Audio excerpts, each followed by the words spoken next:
সত্যি বলছি ভাই, মেঘালয় এসে যে এরকম সিনারি দেখবো আমি ভাবিনি। পুরো লাদাখ, পুরো লাদাখ। চল ফ্রাইডে, সরি ফ্রাইডে নয়, জেনি। নতুন বউকে আগের বউয়ের নামে ডেকে ফেলেছি গাইজ। ভাই সকালবেলা ঘুম থেকে উঠে হাউ করতে যাওয়ার সময় টাওয়াল পরে ভাব রাস্তার ধার দিয়ে তেল হয়ে যাচ্ছিস বাসনে, ওই টাইমে হাওয়া মারলো, টাওয়ালটা খুলে গেল। আরে সাবাস।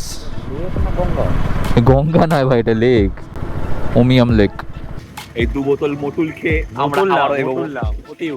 এই রাস্তার বাঁ দিকটা হচ্ছে আসাম, ডান দিকটা হচ্ছে মেঘালয়। ওমিয়াম লেক পার করার পর থেকে খুঁজেই যাচ্ছে যে কোথায় রুম আছে, কোথায় রুম আছে। সব জায়গা দেখছি অকুপাইড। মানে কোনো রকমে এই সমস্ত খানাখন্দ পার করে এদিক ওদিক করে লাস্ট 4 কিলোমিটার অবস্থা খারাপ করে দিয়েছে আমাদের। এখানে বসে এরকম ভিউ দেখতে দেখতে ম্যাগি খাওয়ার মজাটাই মনে হচ্ছে এখানেই থেকে যাই।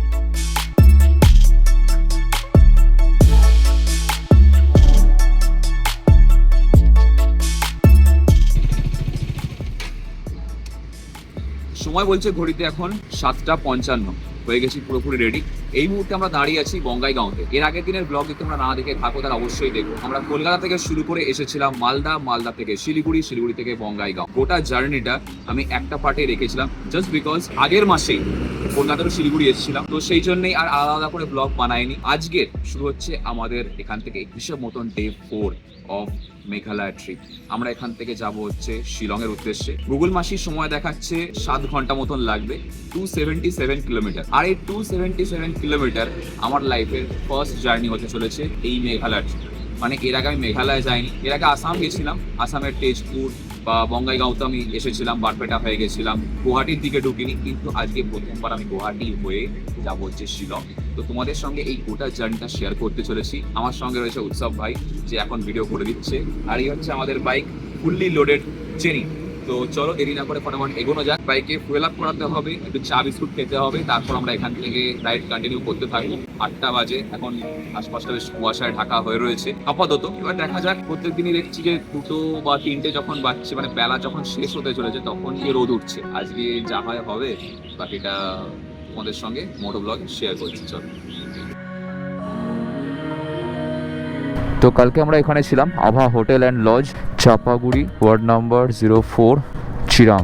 এই জায়গাটা হচ্ছে চিরাং। আর দাদার সঙ্গে কালকে আলাপ হলো, দাদাও থাকে হচ্ছে মালদার ওদিকে। চলো দাদা, আসছি, দেখা হবে। সাবধানে যেও, হ্যাপি জার্নি। তুমিও সাবধানে যাবে কিন্তু একদম। আমরা ঠিক করিনি এখনো, দেখি ওখানে গিয়ে বুক করে নেবো। ওখানে মলে নাম ঢুকে জো বলবে, জো কার কোথায় বাড়ি আছে, বাড়ি আছে। আচ্ছা, হ্যাঁ, ঠিক আছে, ফোন নাম্বারটা দিয়ে দিচ্ছি তোমাকে, দিয়ে দাও তাহলে ভালো হয়। তো খানিকটা এরকমভাবে শুরু হচ্ছে আজকের আমাদের সকালের রাইড। আর আমরা একটাই লাগেজ সেট আপ করেছি, জাস্ট টপ বক্স, তার মধ্যে দুজনের জিনিসপত্র ঠেসে ঢুকিয়েছি। আর এটার মধ্যে রয়েছে শুধুমাত্র জুতো। একটাই আফসোস, রিল বানানো, ব্লগ বানানোর জন্য একটা ট্রাইপড নিয়েছিলাম। সেই ট্রাইপড আর একটা ছোট জলের বোতল এখানে রাখা ছিল, যেটা পড়ে গেছে মালদা থেকে শিলিগুড়ি যাওয়ার সময়। ছাড়া এখানে একটা লক নিয়ে নিয়েছি, যদি কোথাও ট্রেক করতে উঠতে নামতে হয় তখন একটা হেলমেট লক করে দেবো আর একটা হেলমেট টপ বক্সে ভরে দেবো। এটা হচ্ছে আপাতত প্ল্যানিং, বাদ বাকি অল গুড। সো চলো এগোনো যাক। এবার এখান থেকে আগে কোথাও একটা দাঁড়াবো, সেখানে একটু চাটা খাবো, চা বিস্কুট খেতে হবে ভাই, সকাল একদম না খেয়ে জল খেয়ে বেরোচ্ছি। দাদা আসছি তাহলে, একদম। 277 কিলোমিটার, 2:03 দেখাচ্ছে পৌঁছাবো। 5 ঘন্টা 47 মিনিটের রাস্তা। এখান থেকে শিলংয়ের ম্যাপ সেট করা রয়েছে। আজকে আমরা শিলংয়ে গিয়ে থাকবো। আমাদের বাইক এখনো পর্যন্ত চলেছে ট্রিপ 1-এ 896 কিলোমিটার, আর ট্রিপ 2 কালকে আমরা 0 করেছিলাম 280 কিলোমিটার, তার সঙ্গে আরও 10 ধরে নাও 290 কিলোমিটার, কারণ 10 কিলোমিটার আসার পর গিয়ে ট্রিপ 2টা 0 করেছিলাম। চলো ট্রিপ 2টাকে আবারও 0 করে নেবো। ডান। ট্রিপ 1টা থাকবে, বাড়িতে গিয়ে লাস্টে চেক করবো যে কত কিলোমিটার চললো এই ট্রিপে বাইক। জয় বলোকনাথ, নমঃ শিবায়, হর হর মহাদেব, জয় শ্রীরাম। আসামের রাস্তা কিন্তু খুবই ভালো, পুরো এরকম ঝকঝকে চকচকে রাস্তা, কোথাও কোনো খারাপ প্যাচ নেই। কালকে আমরা অন্ধকারের মধ্যে এসেছিলাম ঠিকই, কিন্তু অন্ধকারেও যে বাইক চালাতে খুব একটা অসুবিধা হচ্ছিল তা বলবো না। তবে একটাই জিনিস কি, আসামে বা এই সমস্ত দিকে নর্থ ইস্টের সাইডে মানুষজনের বসতি খুব বেশি ঘন নয়। মানে এই যে দেখছো এখানে কয়েকটা ধাবা টাইপের রয়েছে, আবার একটু যাবো রাস্তা পুরো ফাঁকা, আবার কিছু জায়গায় দুটো কি একটা ধাবা আবার ফাঁকা, মানে এই রকম ক্রাউডেড জায়গা। আমাদের দিকে যেমন NH-12 ওপর বাড়ি তো বাড়ি, লাইন দিয়ে বাড়ি, হোটেল, ধাবা সমস্ত কিছু রয়েছে, এখানে সেরকম ব্যাপার স্যাপার কিছু কিন্তু নেই, এরকম ফাঁকা ফাঁকা টাইপের। তো সেই জন্য আমরা ঠিক করলাম যে রাত্রিবেলা অন্ধকারের মধ্যে চালানোটা একদম উচিত হচ্ছে না, 6টা 7টা বাজলেই ঢুকে যাও। খুব ভালো হয় যদি বিকেল বিকেল ঢুকে যাওয়া যায়। আমরা তাও আজকে 8টা বাজিয়ে ফেলেছি বেরোতে বেরোতে। কালকে তো আমরা বেরিয়েছিলাম কটায় ভাই? বেরিয়েছিলাম 9:30 না? 9:30 সময় বেরিয়েছিলাম গতকাল। আজকে সেই জিনিসটা করিনি, আজকে চেষ্টা করেছিলাম 7:30টায় বেরোনোর, কিন্তু ওই যে বাঙালি মাত্রই 7:30টা যে কখন 8:30 বেজে যায় সেটা বোঝা যায় না। তো ঠিক আছে, আমাদের খুব একটা অসুবিধা হবে না আশা করছি। বাকি রাস্তা ভালো রয়েছে, আজকে টেনে দেবো, চেষ্টা করব শিলং ঢুকে যাওয়ার চেষ্টা করব, এটুকুই বলবো। চেষ্টা করব, 277 কিলোমিটার এমন কিছু রাস্তা নয়। এবার টাইম তো দেখাচ্ছে 2:30 আমরা দাঁড়াবো, খাবো দাবো, ছবি তুলবো, ভিডিও বানাবো, এই সমস্ত করতে করতে ওটা এমনিই 4-5টা বেজে যাবে। তো আশা করছি অসুবিধা হবে না, বাদ বাকি অল গুড। সো চলো এগোনো যাক।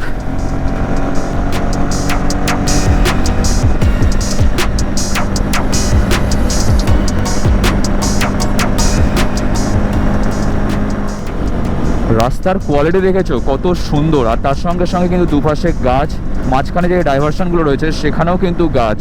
দেখো এত সুন্দর একটা রাস্তা, এত সুন্দর ভিউ, এই সমস্ত কিছু এনজয় করতে করতে বাইক চালানোর যে আলাদা একটা ফিল সেটা আমরা ফিল করছি। জাস্ট মানে কি বলবো তোমাদেরকে, ভাষায় বোঝানোর মতন ভাষা নেই। আসামের রাস্তা, নর্থ ইস্টের রাস্তা বিশেষ করে দারুণ। এখান থেকে গুয়াহাটি হচ্ছে 163, বারপেটা 50। বারপেটায় এর আগের বার আমি ছিলাম যখন আসাম রাইডে গেছিলাম, তখন বারপেটাতে একটা রয়্যাল এনফিল্ডের শোরুম রয়েছে, অহোম ইন সামথিং কিছু একটা নাম ছিল হোটেলটার, ওখানে ছিলাম। তো কালকে যখন আসছিলাম ঢুকেছিলাম আসামে, তখন ভেবেছিলাম যে ওখানেই চলে যাব। এবার আমার খেয়াল নেই যেটা বারপেটায়, ওটা বঙ্গাইগাঁওতে নয়। তো বঙ্গাইগাঁওতে এসে থেকে গেছিলাম। আপাতত রাস্তা এখানে গিয়ে 2টো ভাগে ভাগ হয়েছে কি? হ্যাঁ 2টো ভাগে ভাগ হয়েছে। আমরা এবার চেক করে নিই যে কোন দিক দিয়ে গেলে বেটার হবে, সেই বুঝে যাব। হ্যাঁ এটাই, বাঁ দিক দিয়েই যাব। মানিকপুর বারপেটা রোড, হ্যাঁ। আর ডান দিকে যে রাস্তাটা ওটা হচ্ছে বারপেটা রামপুর হয়ে যাচ্ছে। রামপুরের যে রাস্তাটা ওটা একটু সরু, আর বাঁ দিকে যে রাস্তাটা গেছে এটা গেছে হচ্ছে একটু 4 লেন হাইওয়ে এই সমস্ত দিয়ে। তো রাস্তা অনেক চওড়া, অনেক ভালো। ম্যাপ চেক করে নিয়েছি, বাঁ দিকের রাস্তাটা দিয়ে আমরা যাব। এটা যাচ্ছে বারপেটা হয়ে, আর পেছনে ওই ডান দিকে যে রাস্তাটা ছিল ওটা যাচ্ছে ভেতরের রাস্তা। ওই যারা বলছি না সরু রাস্তা আছে একটা, ওটার সিনিক বিউটি ভালো, ওটা নদীর ধার দিয়ে যাচ্ছে। আর এটাতে আমি এর আগে গেছি, এটা আমি জানি যে এই রাস্তাটা ভালো, চওড়া, 4 লেন। তো এটা দিয়েই যাই। মানস ন্যাশনাল পার্ক শুনেছিস তো? ওটা এদিকেই পড়বে। সকালবেলা বেরিয়ে বাইক রাইডে ততক্ষণ ব্যাপারটা জমে না যতক্ষণ না হাতে এক কাপ গরম গরম চা আর লুকিং গ্লাসের গলানো হেলমেট, এই ফিলটা আসছে। আজকে আমাদের টার্গেট হচ্ছে আমরা মোটামুটি 50 কিলোমিটার করে যাবো, তারপর দাঁড়াবো, তার আগে দাঁড়াবো না। এখন সকালবেলা চা না খেলে নয়, তাই দাঁড়ালাম। এবার ভেবে তো অনেক কিছুই বেরোই, কতটা কী কাজে করে ওঠা যাবে সেটাই ব্যাপার। তো এখানে আমরা দাঁড়িয়েছিলাম চাটা খাওয়ার জন্য, আর চা খেতে দাঁড়িয়ে এই স্যারদের সাথে এনাদের সাথে পরিচয় হলো। ওনারা এসছেন হচ্ছে হিমাচল থেকে, আর ওনারা যে মিশনটা নিয়ে বেরিয়েছেন সেটা হচ্ছে free Tibet safe India. Okay sir, happy journey. Tibet যে কতটা হবে বঞ্চিত, ইন্ডিয়া টিবেটের পাশে দাঁড়াক এই মিশন। আর তার সঙ্গে সঙ্গে চায়নার যে অত্যাচার টিবেটের ওপর, এটাই হচ্ছে ওনাদের জার্নির মূল মোটো, বুঝলি? ব্যাপারটা হচ্ছে তিব্বতের ওপর চীন দখল করে রেখেছে। এবার সেখানে বাচ্চাদেরকে কিডন্যাপ করা, এক্সটর্শন, নারী পাচার, এই সমস্ত ব্যাপারগুলো তো চলে, খুব বাজেভাবে হয় ব্যাপারটা। ফ্রি টিবেট মিশন নিয়ে এনারা বেরিয়েছেন, যেটাকে চীন দখল করে রেখেছে, বুঝতে পারলি? এই হচ্ছে ব্যাপার। বাকি চলো, হ্যাঁ, মানুষকে অবগত করা। চলে এসছে আজকের সকালে আমাদের ব্রেকফাস্ট। আমরা নিয়েছি হচ্ছে রুটি, গরম গরম রুটি, তার সঙ্গে ডিমের ভুজিয়া, এদিকে আচার রয়েছে, পেঁয়াজ রয়েছে। আর বাইকটাকে ওখানে সাইড করে দিয়ে আমরা এখন বসেছি খাওয়া দাওয়া করতে হাইওয়ের ধারে, NH 27-এর ঠিক পাশেই ধাবাটা। আমাদের এরকম ইচ্ছা রয়েছে যে আমরা যেখানেই থাকি, যেখানেই খাওয়া দাওয়া করি না কেন, এমন জায়গায় থাকবো, এমন জায়গায় খাওয়া দাওয়া করবো যেটা একদম হাইওয়ের ওপরে। যদি বেশি ভেতরে গিয়ে থাকি তাহলে করে প্রবলেমটা হবে কি, আমাদেরকে পরের দিন যখন আমরা বেরোবো তখন অনেকটা বেরিয়ে আসতে হবে হাইওয়েতে। তো সেই জন্যে রাস্তার উপর থাকবো, পরের দিন সুবিধা হবে, ঠিক কি না? সকাল থেকে আমাদের বাইক চলেছে 105 কিলোমিটার। আমরা এখানে খাওয়া দাওয়া করে আবারও বেরোচ্ছি। ফাইনালি 3 দিন পর আমরা একটু হলেও রোদের দেখা পেয়েছি। আমি চাই রোদটা একটু উঠুক। মেঘালয় যাচ্ছি, হ্যাঁ মেঘলা ওয়েদার থাকবে, এটা খুব ন্যাচারাল ব্যাপার, বাট তাও একটু ওয়েদার ভালো থাকলে কি বলতো মন থেকে একটা স্বতঃস্ফূর্ত ব্যাপারটা তৈরি হয় যে হ্যাঁ ওয়েদার ভালো আছে, এনজয়মেন্টটাও আরও বেড়ে যায়, তাতে করে ডাবল ট্রিপল হয়ে যায়। এখান থেকে নলবাড়ির ডিস্টেন্স বাকি আছে আর 8 কিলোমিটার। ম্যাপ লাগিয়েছিলাম ঠিকই, কিন্তু ম্যাপটা খুলে রেখে দিয়েছি, কারণ রাস্তা সেরকম বিশেষ কিছু নেই, এদিক ওদিক কিচ্ছু নেই, সোজা যেতে থাকো, গুয়াহাটি থেকে আবার সোজা যেতে থাকো, এভাবে সোজা যেতে যেতেই আমরা শিলং পৌঁছে যাবো। এখান থেকে বাঁদিকে যে নিচে রাস্তাটা চলে গেছে ওটা গেছে তেজপুরের দিকে, আর আমরা যাচ্ছি ওপর দিয়ে সোজা, এটা যাচ্ছে গুয়াহাটির দিকে। তো আমরা এসে গেছি ব্রহ্মপুত্র নদের ঠিক ওপরে, আর এই ব্রিজটা পার করলেই ওই পারটায় হচ্ছে গুয়াহাটি। আর ওয়েদারটা বড়ই অদ্ভুত, কোথাও মেঘলা, কোথাও রোদ উঠেছে, আর কিছু কিছু জায়গায় ভালো রকম কুয়াশাও রয়েছে, মানে ওয়েদারও কনফিউজ হয়ে গেছে যে কী দেবো, মেঘ দেবো না রোদ দেবো নাকি কুয়াশা দেবো। এই দেখো আবার এখানে সূর্য দেখা যাচ্ছে হালকা হালকা, পুরো ঘোলা পুরো ঘোলা, নিচে কিচ্ছু দেখা যাচ্ছে না। নিচের রাস্তাটা চলে গেছে গুয়াহাটি মেন সিটির দিকে, আর আমরা এই ফ্লাইওভারের উপর দিয়ে চলে যাবো হচ্ছে শিলংয়ের দিকে। এখান থেকে শিলংয়ের ডিস্টেন্স বাকি আছে 105 কিলোমিটার, শিলং বাকি আছে আর 84 কিলোমিটার। আর আমরা কিন্তু পাহাড়ি রাস্তায় উঠে পড়েছি, আর এখানে পাহাড়টা না ঝাট করে যেন শুরু হয়ে গেল, মানে সমান জায়গাতে যাচ্ছি যাচ্ছি যাচ্ছি, ফ্লাইওভার দিয়ে নামছি উঠছি এই সমস্ত করছি, করতে করতে হঠাৎ দেখি পাহাড়। আরে ভাই আলাদাই ব্যাপার, মানে ঝপ করে দেখে একটা চড়াই এলো, 2 বাঁক 3টে বাঁক ঘুরলো, আবার উঁচু, আবার তারপরে গিয়ে সমান, মানে বুঝতেই পারিনি যে একটা পাহাড় শুরু হচ্ছে বা সামনে পাহাড় রয়েছে বা কিছু, আচমকা এরকম ফাট ফাট ফাট ফাট করে উঠে গেল। বাট রাস্তা এখানে অনেকটাই চওড়া, ঠিক NH44 যেমন ছিল আমাদের লাদাখ যাওয়ার সময় কাশ্মীরের যে রাস্তাটা, এরকম বোথ সাইড লেন করা রয়েছে, 4 লেন হাইওয়ে, খানিকটা সেরকম এই রাস্তাটা। এখন আমরা যে জায়গাটায় রয়েছি এটাও কিন্তু আসামের মধ্যেই পড়ছে, আর এখানটায় না আসাম আর মেঘালয়ের বর্ডার এলাকা বলতে পারো, মানে এই রাস্তার বাঁ দিকটা হচ্ছে আসাম, ডান দিকটা হচ্ছে মেঘালয়, এরম টাইপ। ভাই সামনের ভিউটা কি দারুণ, ও হো হো হো, মনে হচ্ছে ওখান থেকে রং ধার নিয়ে ইন্ডিয়ান অয়েলে রং করেছে।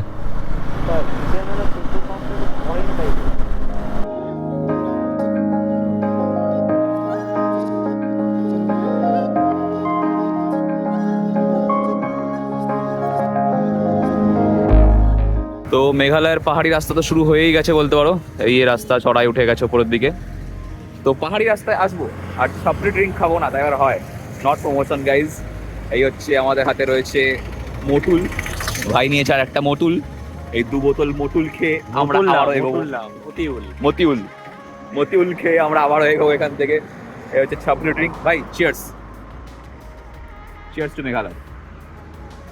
শিলং বাকি আছে এখান থেকে আর 80 কিলোমিটার, বেশি রাস্তা নেই, ঘন্টা 2-2.5 মতন লাগবে। বাকি একটু পরে গিয়ে, মানে মোটামুটি 30-35 কিলোমিটার পর গিয়ে রাস্তা ফাঁকা হয়ে যাবে। এখন যেমন গাড়ির চাপ রয়েছে, রাস্তা চওড়া রয়েছে, একটু পর গিয়ে রাস্তাও শুরু হয়ে যাবে আর গাড়ির চাপও কমে যাবে, তারপর গিয়ে আমরা আমাদের মতন করে ভাগাতে থাকবো। বাকি এক হাতে খোলে যাচ্ছে না, চলো এটা খেয়ে নিয়ে আবার এগোই। বাড়ি থেকে শুরু করে এখনো পর্যন্ত 1100 কিলোমিটার চালানোর পর ফাইনালি আমরা পেয়ে গেছি পাহাড়ি চড়াই উতরাই রাস্তা, টুইস্ট অ্যান্ড টার্নস, দারুণ ভাই। এখানে কত ফলের দোকান বসেছে, আনারস, কমলা লেবু, আচ্ছা ড্রাগন ফলও পাওয়া যাচ্ছে, আপেল।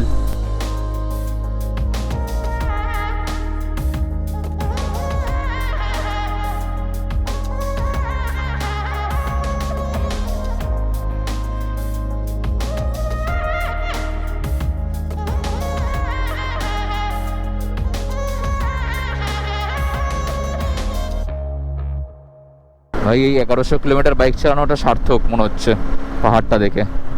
কি রাস্তা মায়েরি, যেমন সুন্দর টুইস্ট অ্যান্ড টার্নস তেমন আপস অ্যান্ড ডাউনস, সব মিলিয়ে রাস্তা দুর্দান্ত ভাই, দুর্দান্ত। হ্যাঁ আমাদের দার্জিলিংয়ের রংটংয়ের রাস্তাটাও খুব একটা খারাপ নয়, পাশ দিয়ে টয় ট্রেনের ভিউটা ওটা সত্যিই সুন্দর লাগে। বাট এখানকার যে ভিউ, এখানকার দুপাশে পাহাড়ে ঘেরা রাস্তা, তার মাঝখান থেকে 4 লেন হাইওয়ে, আর পুরো জায়গাটা ভীষণ পরিপাটি, মানে দুহাত ছাড়া ছাড়া একটা করে পেট্রোল পাম্প রয়েছে, প্রত্যেকটা পেট্রোল পাম্পে সব রকম ফেসিলিটি অ্যাভেলেবেল রয়েছে। আর বাঁকগুলো জাস্ট দেখো, কার্ভগুলো এত সুন্দর, মানে বলার মতন নয়। এখান থেকে শিলংয়ের ডিস্টেন্স বাকি আছে আর মাত্র 70 কিলোমিটার। যারা কর্নারিং ভালোবাসে তাদের জন্য তো একদম পারফেক্ট জায়গা। প্রতি 5 কিলোমিটারের মধ্যে একটা করে পেট্রোল পাম্প, আর এখানে পেট্রোলের প্রাইস কত শুনবে, 94। আমাদের কলকাতা বা আমাদের ওয়েস্ট বেঙ্গলে 105 টাকা পার লিটার, আর এখানে 94, অনেকটাই সস্তা। একজন সাধারণ ট্যুরিস্ট আর একজন বাইকারের মধ্যে একটু হলেও তফাৎ আছে। প্রথমজন খোঁজে ঘুরতে গিয়ে দেখার মতন কিছু জায়গা, যা মেঘালয় কিন্তু ভরপুর পরিমাণে আছে। তবে তার সাথে আমাদের মতন বাইকারদের জন্য আছে এই দুর্দান্ত NH6, যা গুয়াহাটিকে জুড়েছে শিলংয়ের সাথে।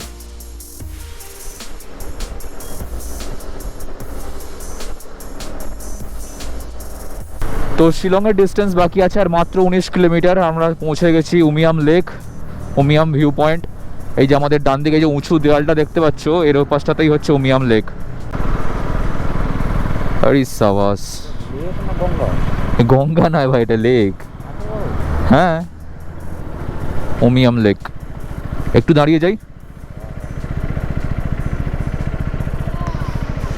বিশাল লেক ভাই, লেক লেক।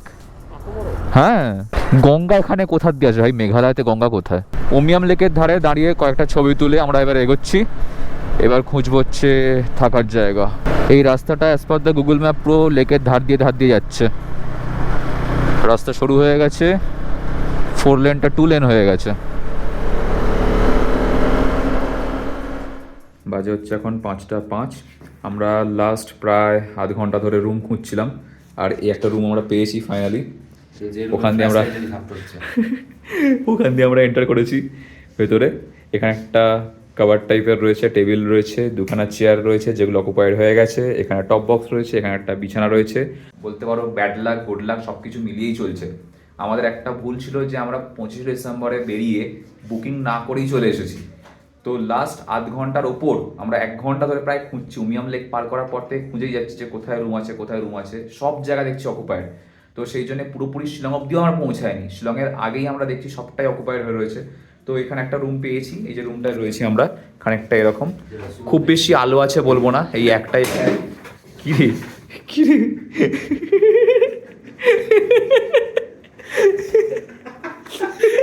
ড্রয়ার খুলে হাতে চলে এসছে গাইস। তো খুবই ভয়ঙ্কর অবস্থা। রুমে একটা মাত্র আলো, এই যে এখানে একটা টিম টিম করছে আলো, আর ওখানে একটা টুম করছে আলো। এই দুটো আলোওয়ালা রুম আমাদের পড়েছে কত শুনবে? তুই বলবি না আমি বলবো? 1800 অনলি। 1800 টাকায় আমরা এই রুমটা পেয়েছি। আমরা বললাম যে একটু কম সম করো, তোমার প্রমোশন সব করে দেবো। বলছে না, মালিকের সাথে কথা বললাম, কিছুতে কিছু কম টম করা যাবে না। তো ঠিক আছে, আর সেই জন্য প্রমোশন করছি না, তোমাদেরকে বাইরে দিয়ে দেখিয়ে দেবো যে আমরা কোথায় রয়েছি। বাট ঠিকঠাক মোটামুটি চলে যাবে। কালকে সকালে আমরা বেরিয়ে যাবো, আর দেখি ওই দাদা আসলে বলবো যেখানে একটা রুম মানে বড় আলো দিয়ে দিতে, ওই টুনটুনিটাকে সরিয়ে, এই তুই সর, ওই টুনটুনিটাকে সরিয়ে ওখানে একটা এরকম বড় আলো দিতে বলবো, যাতে করে আমরা একটুখানি দেখতে পাই। মানে রুমটা অন্ধকার টাইপের লাগছে, বাদ বাকি ঠিক আছে, অসুবিধা নেই। নিচে রেস্টুরেন্টও রয়েছে, বা বাথরুমটা তোমাদেরকে দেখে, বাথরুমটাও সুন্দর। এই যে এখানে গিজার রয়েছে, দেখো বাথরুম সুন্দর, আর গিজারটা ওয়ার্কিং কন্ডিশনে রয়েছে। এখানে একটা টুনটুনি মার্কা আয়না, এখানে টুনটুনি মার্কা বেসিন, আর বাকি ওখানে অফিস। বাজে এখন 9:32। মেঘালয়ের ওয়েদার দেখো ভাই, মেঘ কেটে গেছে, আকাশ একদম ঝকঝক করছে। আর কালকে রাত্রে আমরা ছিলাম হচ্ছে এখানে মীরা হলিডে ভিলা, এখানে আমরা ছিলাম। আমাদের স্টে মোটামুটি ঠিকঠাক ছিল, খুব ভালো খুব খারাপ কিছু বলবো না, বাট কেন সেটা তোমাদেরকে পরে বলছি।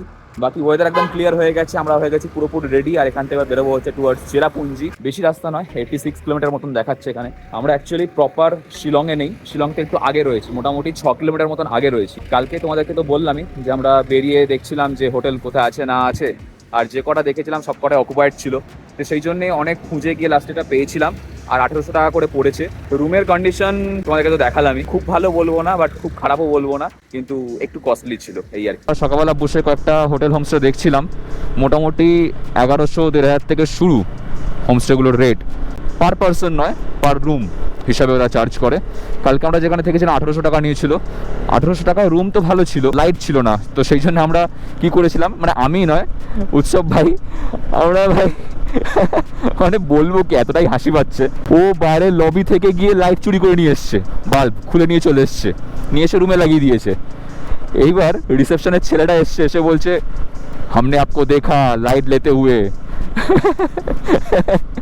মানে যাটা খিল্লি হচ্ছিল। তো এই সমস্ত করে আমরা সন্ধ্যাবেলা ম্যাগি স্যাগি খেয়ে ভিডিও এডিট করে তারপর গিয়ে রাত্রিবেলা ডিনার করে শুয়ে পড়েছিলাম। আর ডিনারে এই যে নিয়েছিলাম, দেখতেই পাচ্ছ স্ক্রিনে।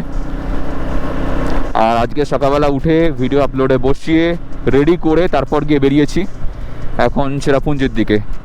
56 কিলোমিটার রাস্তা, বেশিক্ষণ লাগবে না। আর সবচেয়ে প্লাস পয়েন্ট যেটা, আজকের ওয়েদার ক্লিয়ার হয়ে গেছে। ওয়েদারটা জাস্ট দেখো, মেঘালয় এসে এরকম যে ঝকঝকে চকচকে আকাশ দেখতে পাবো, এটা মানে স্বপ্নেও ভাবিনি। আমি তো ভেবেছিলাম যে রেনকোট নিয়ে যাচ্ছি না, বৃষ্টিতে হয়তো ভিজতে হতে পারে, কি জানি কি হবে। বাট ওয়েদার কিন্তু একদম পুরোপুরি আমাদের সাথেই আছে। আর রাস্তাও খুবই সুন্দর। কালকে আমরা এই জায়গাগুলোতেও দেখেছিলাম হোটেল, হোমস্টে সব, কিন্তু কোথাও পাইনি, সব অকুপাইড ছিল সব। আসলে 25 ডিসেম্বরের টাইম, তো তোমরা যদি আসো তাহলে অবশ্যই কিন্তু আগের থেকে বুকিং করে নিও।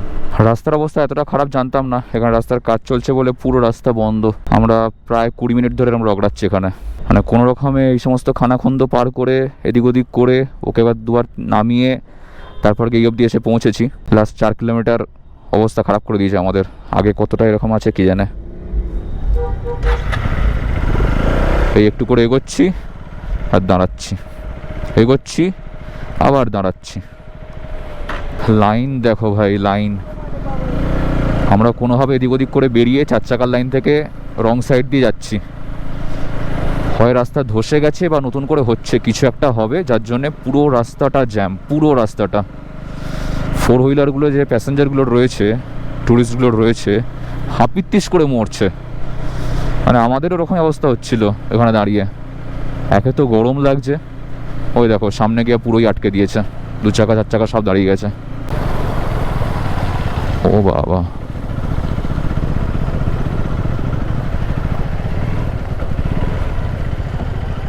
নাম দেখি। ওইখানে রাস্তার কাজ হচ্ছে, রাস্তা করছে, যার জন্যে রাস্তাটা পুরো বন্ধ। ম্যাপে তো কিছু দেখাচ্ছেই না ভাই, এরম যে কতগুলো থাকবে কে জানে। চলো চল, ফ্রাইডে, সরি ফ্রাইডে নয়, জেনি। নতুন বউকে আগের বউয়ের নামে ডেকে ফেলেছি গাইজ। দাঁড়া উৎসব আসুক, ওকে নামিয়ে দিয়েছিলাম, বললাম তুই এই পাটটা হেঁটে আয়, আমি তুলে নিই তারপর তুই উঠবি। অপোজিট দিক থেকে যে গাড়িগুলো আসছে না, একজন দাদাকে জিজ্ঞাসা করলাম, বললো আগে আর নেই এরকম, রাস্তা ক্লিয়ার আছে। ভয়ঙ্কর অফ রোডিং ভাই। টার্নিংটাতে আমি যে ক্যামেরাটা অন করবো সেই স্কোপ পাইনি, মানে আসল জায়গাটা পার করে গিয়ে আমি ক্যামেরা অন করেছি। তুই কি জানিস এই মেঘালয়টা একটা সময় আসামের ছিল, পরবর্তীকালে এই গারো খাসি জয়ন্তিয়া যে পাহাড় রেঞ্জটা রয়েছে, এই পাটটাকে ধরে আলাদা করে মেঘালয় বানানো হয়েছে। এই রাস্তাগুলো তৈরি হচ্ছে, যখন হয়ে যাবে তখন ব্যাপারটা ক্লিয়ার হয়ে যাবে, আর যতদিন না হচ্ছে ততদিন এরকমই থাকবে। আমরা যখন নামছিলাম না কাশ্মীর হয়ে মুঘল রোড দিয়ে, ওরকম ধস নেমেছে, রাস্তা হচ্ছে। দেখো সামনে গিয়ে মনে হচ্ছে আবার রাস্তায় জ্যাম পাবো, আর যা পাই পাবো, বেরিয়েছি যখন যাবোই। চেরাপুঞ্জি দেখবোই গাইজ, চেরাপুঞ্জি দেখবোই। এখান থেকে রাস্তা দুটো ভাগে ভাগ হয়ে গেছে, আমরা যাবো বাঁদিকে NH 206 এদিকে। সোজা গেলে রাস্তা চওড়া, কিন্তু বাঁদিকে চেরাপুঞ্জির রাস্তা হচ্ছে সরু। এলিফ্যান্ট ফলস যাবি নাকি এখন? আগে আমরা হোমস্টেতে ঢুকে সাইট সিন করতে বেরোবো। ভাই নেটওয়ার্ক কিচ্ছু কাজ করছে না, 1 ঘন্টা 21 মিনিট 41 কিলোমিটার দেখাচ্ছে এখন অবধি। দেখা যাচ্ছে, তাও ফুল করিয়ে নি। Full. হ্যাঁ, Kamu si Kun kan pun dua dan hapa pencana mo. 96 per litre, অনেক সস্তা। লাস্ট যেখান থেকে ফুয়েল আপ করালাম তার থেকে মোটামুটি 1 কিলোমিটার আসার পরেই সিনসিনারি সব পাল্টে গেছে। রাস্তাও খারাপ হয়ে গেছে, অফরোডিং, আর আশপাশের ভিউটাও সুন্দর।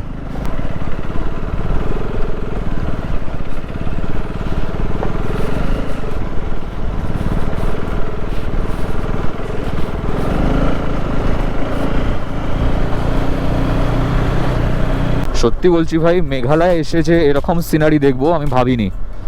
পুরো লাদাখ, পুরো লাদাখ। অফরোডিংও রয়েছে, খালি অল্টিটিউডটা খুব বেশি নয়, হাইট কম, আর অ্যাডভেঞ্চার তো রয়েছে। রাস্তা ভালো নয় সব জায়গায়, বেশ কিছু জায়গায় রাস্তা এরকম। শিলং থেকে চেরাপুঞ্জি বা ডাউকির দিকে যাওয়ার যে রাস্তা, অনেকটাই অফরোডিং, অনেকটাই। মানে কিছু জায়গা ভালো, আবার কিছুটা এগোলে আবার এরকম শুরু। এখানে রাস্তার কাজ চলছে, দেখো পাহাড় ফাহাড় কেটে রাস্তা তৈরি হচ্ছে। এই সাইডের সিনারিটা দেখো। পাহাড়ের শেপটা দেখেছো?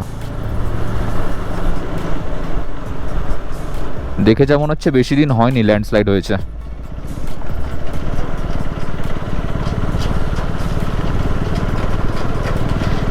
কোথাও বিআরওর বোর্ড দেখতে পেলি?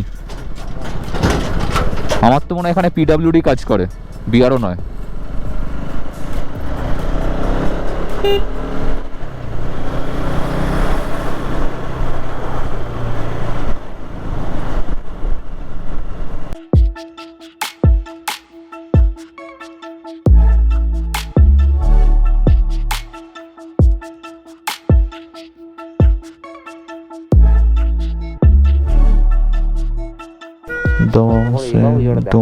सोर फॉरेस्ट एंड एनरोलमेंट।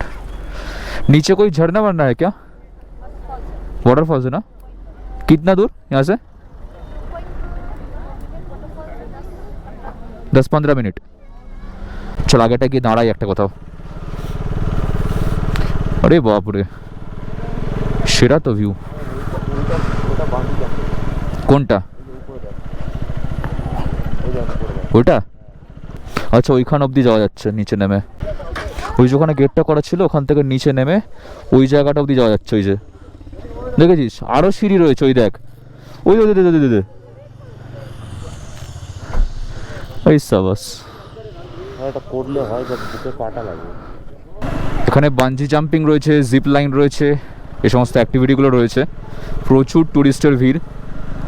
আর দেখি আমরা বেরিয়ে যাই, চেরাপুঞ্জি আগে ঢুকি, আগে হোমস্টে নিই, তারপর সাইট সিন করতে বেরোবো, নাহলে কালকের মতন অবস্থা হবে। তো এই রাস্তা দিয়ে আমরা যাচ্ছিলাম, যেতে যেতে ভাবলাম যে এখানে একটুখানি দাঁড়াই, কারণ দেখতে পেলাম এখানে একটা ছোট্ট টি স্টল যেখানে আমরা অর্ডার করলাম হচ্ছে ম্যাগি। আর তার পাশে ভিউটা জাস্ট দেখো ভাই, এরকম ভিউ দেখলে না দাঁড়িয়ে পারা যায়। পাহাড়টা দেখে মনে হচ্ছে এখানে কেউ কেটেছে কেকের মতন করে। এখানে বসে এরকম ভিউ দেখতে দেখতে ম্যাগি খাওয়ার মজাটাই গেল। মনে হচ্ছে এখানেই থেকে যাই মনে হচ্ছে, আর না যে এখানেই রয়ে যায়। এত সুন্দর ভিউটা এখানে দেখো।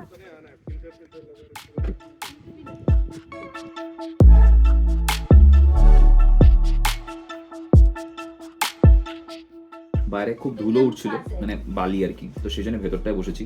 আর এই ভেতরে বসে এই সাইড থেকে যে ভিউটা আমরা পাচ্ছি ভাই, costly Maggi. Costly in the sense কি এই ভিউর সঙ্গে সবকিছু মিলে ম্যাগির ভ্যালু বেড়ে গেছে। এখানে বসে এই ম্যাগি এনজয় করার ব্যাপারটা আলাদাই, নিলামে বেঁচে যাবে পুরো ব্যাপারটাকে।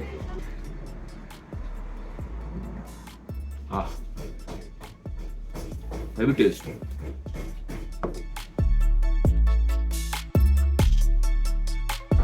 ও আর 19 কিলোমিটার বাকি আছে এখান থেকে চেরাপুঞ্জি।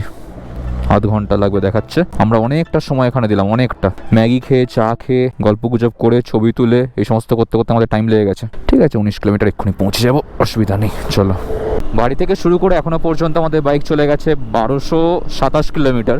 আর এই প্রায় 1500 কোটা কমপ্লিট করার পর এই যে ভিউ, এই যে পাহাড়, এই যে মেঘ, সমস্ত কিছু মিলিয়ে ওয়ার্থ ইট ভাই, সেরা।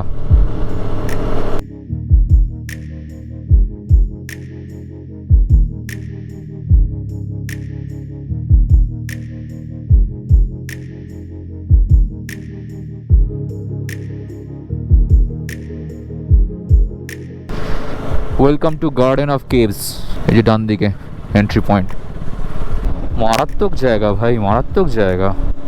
আমরা সি লেভেল থেকে অনেকটাই উপরে রয়েছি, কিন্তু জায়গাটা এত সুন্দর মালুমই হচ্ছে না। ভিউটা জাস্ট দেখো বাঁদিকে, সেই লেভেলের।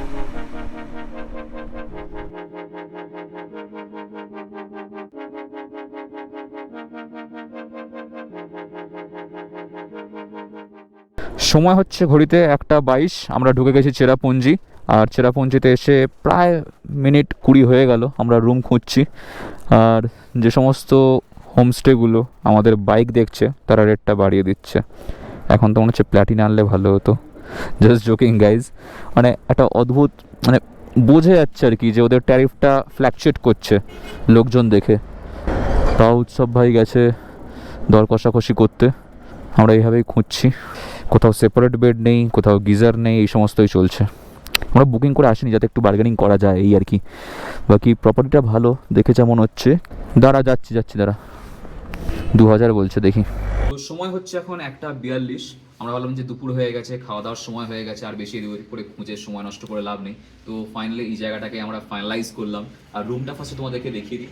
আয় ভাই, ওপরে ব্যালকনিটা এরকম খানিকটা, এপাশ থেকে পুরো একটা ভিউ রয়েছে, ওই সাইড থেকে শুরু করে এই দিকটা পুরোটা খোলা। আর এই হচ্ছে আমাদের রুম নাম্বার 06। এই হচ্ছে ভেতরটা, খুব বেশি বড় নয়, ছোটোর উপরে দুটো সেপারেট বেড রয়েছে যেটা আমরা খুঁজছিলাম। এদিকে দুখানা সোফা রয়েছে যেটা আমরা না খুঁজেও পেয়ে গেছি বলতে পারো। আর এপাশে একটা ছোট আয়না রয়েছে যেখানে আমাদের সেক্সি বদন দেখা যাবে। আর ওদিকে রয়েছে একটা ওয়াশরুম। চলো ওয়াশরুমটা তোমাদেরকে দেখিয়ে দিই।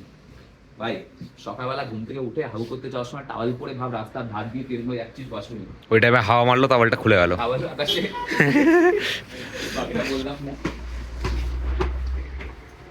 সিঁড়ি দিয়ে কষ্ট করে উপরে আসতে হবে প্রেশারটা বাড়ানোর জন্য।